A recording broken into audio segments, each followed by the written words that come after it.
How to add timestamps or chapters to your YouTube videos.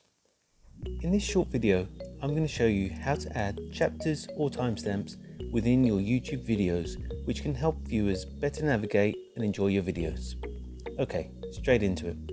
So, as you can see, I'm in one of my videos, and when I scroll through the video, chapter or timeline titles appear on the scrolling bar and as a title below the thumbnail preview. This feature is automatically generated when you add chapter information to your video's description.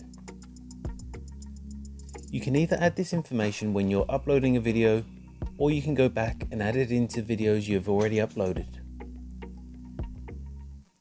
To get started, open your video's description.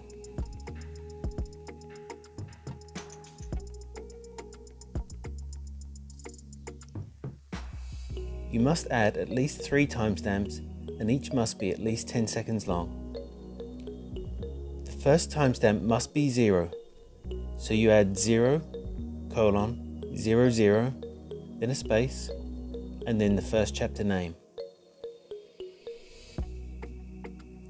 In the next line, enter the time of when the chapter will start. So on mine, you can see I've got it starting from 25 seconds, so I've put 0:25 space and then the name of the next chapter.